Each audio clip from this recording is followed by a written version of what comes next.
I'll give you a little backstory. I actually started out as an actor. I went to proper theater school in England. I went to Goldsmiths College in England, and I studied performance and playwriting.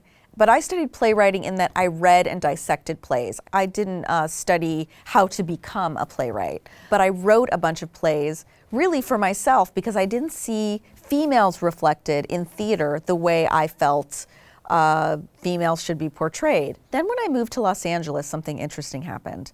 I fought the fight of sending out mailers and doing showcases, and I ended up getting an agent. Whenever I got a call to go and audition, the auditions were really stereotyped. It was gangbanger's girlfriend, gangbanger's sister, maybe a prostitute, if I got lucky. Those were really all of the auditions that were available to me. And this is like a decade ago, 15 years ago.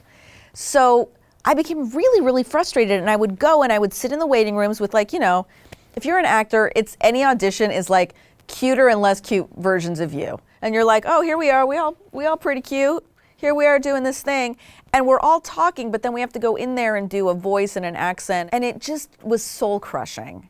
And I thought, certainly there must be somebody who is casting a young teacher or lawyer or doctor, and that stuff started to happen. That stuff was starting to happen. There would be a few here and there, but very few and far between.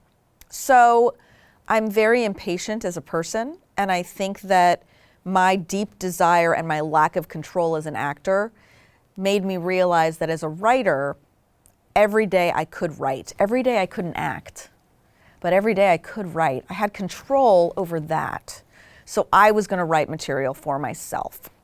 So really it started as a way for me to soothe my own wounds from having gone out there and not been represented in any way. So I decided to get a theater in Hollywood, the Hudson Theater. It's still there. They have 3 stages. We got the main stage theater. I found out that Wednesdays were their cheapest night.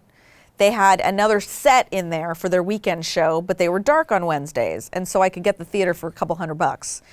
And I just used whatever set was in there. I wrote material. I cast it myself. I directed it. I rewrote it. And I put it on, and I found out that Backstage West and LA Weekly, back then anyway, would only review you if you had a 6-week run. So I'd book the theater for 6 weeks on Wednesday nights. Wednesday for 6 weeks, so that they'd come the first 2 weeks so that I would get some quotes in the paper and we could be in there and be reviewed. And I started putting out my own shows, and doing that really changed the game for me. It was something I had control over. As I was putting these plays up, as I was directing and producing and making programs and rewriting, I learned so much. It basically showed me how to be a showrunner, really, with no money, right? Like, how can I, in a black box or sometimes it's a hospital set, sometimes it's a restaurant set, put the light on my character or put the light on my 2 characters and have a scene that would transport the audience. It didn't matter what the set looked like because the words and the acting was going to be enough to transport them to wherever I wanted them to go.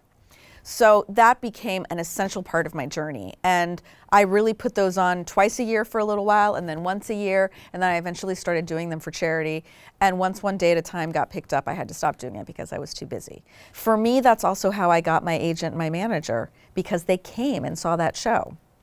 So the hustle is real. This was before things like YouTube existed. So now you can shoot stuff with your phone. You can put up blogs.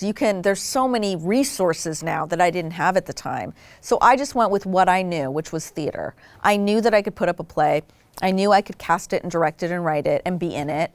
And by doing that, everything changed for me. For me, I really wanted to represent what it was like to be a female and a Latina right now in America. That was what I wanted to talk about.